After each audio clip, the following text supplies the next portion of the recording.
एक बार भगवान बुद्ध एक गांव में उपदेश दे रहे थे। उस गांव का एक धनाढ्य व्यक्ति बुद्ध के उपदेश सुनने आया। उपदेश सुनकर उसके मन में एक प्रश्न पूछने की जिज्ञासा हुई, परंतु सबके बीच में प्रश्न पूछने में उसे कुछ संकोच हुआ, क्योंकि उस गांव में उसकी बहुत प्रतिष्ठा थी और प्रश्न ऐसा था कि उसकी प्रतिष्ठा दांव पर लग जाती। इसलिए वह सबके जाने का इंतजार करने लगा। जब सब लोग चले गए तब वह उठकर बुद्ध के पास आया और अपने दोनों हाथ जोड़कर बुद्ध से कहने लगा, प्रभु, मेरे पास सब कुछ है, धन दौलत पद प्रतिष्ठा ऐश्वर्य, किसी चीज की कोई कमी नहीं है, परंतु मैं खुश नहीं हूँ। हमेशा खुश रहने का राज क्या है? मैं जानना चाहता हूँ कि हम हमेशा प्रसन्न कैसे रहे। बुद्ध कुछ देर तक चुप रहे और फिर बोले, तुम मेरे साथ जंगल में चलो, मैं तुम्हें खुश रहने का राज बताता हूँ। ऐसा कहकर बुद्ध उसे साथ लेकर जंगल की तरफ बढ़ चले। रास्ते में बुद्ध ने एक बड़ा सा पत्थर उठाया और उस व्यक्ति को देते हुए कहा, इसे पकड़ो और चलो।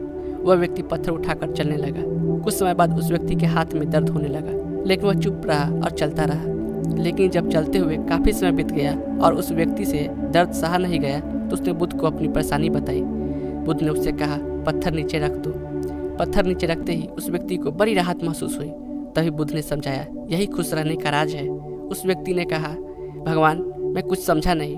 बुद्ध बोले, जिस तरह इस पत्थर को कुछ पल तक हाथ में रखने पर थोड़ा सा दर्द, 1 घंटे तक रखने पर थोड़ा ज्यादा दर्द और काफी समय तक उठाए रखने पर तेज दर्द होता है, उसी तरह दुखों का बोझ को हम जितने ज्यादा समय तक अपने कंधों पर उठाए रखेंगे उतने ही ज्यादा दुखी और निराश रहेंगे।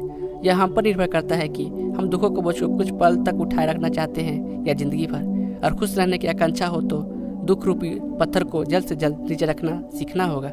संभव हो तो उसे उठाने से ही बचना होगा। मित्रों, हम सभी यही करते हैं, अपने दुख के बोझ को ढोते रहते हैं। मैंने अपने जीवन में कई लोगों को कहते हुए सुना है, उसने मेरा इतना अपमान किया कि मैं जिंदगी भर भूल नहीं सकता। वास्तव में अगर आप उसे नहीं भूलते हैं तो आप अपने आप को ही कष्ट दे रहे हैं। दुखों से मुक्ति तभी संभव है जब हम अपने दुख के बोझ को अपने मन से जल्द निकाल दें और इच्छाओं से रहित होकर या जो है उसमें संतोष कर प्रसन्न रहे। याद रखिए, प्रत्येक क्षण अपने आप में नया है और जो क्षण बीत चुका है उसकी कड़वी यादों को मन में संजो कर रखने से बेहतर है कि हम अपने वर्तमान क्षण का पूर्ण रूप से आनंद उठाएं। इसलिए खुश रहिए, प्रसन्न रहिए। यह कहानी आपको कैसा लगा?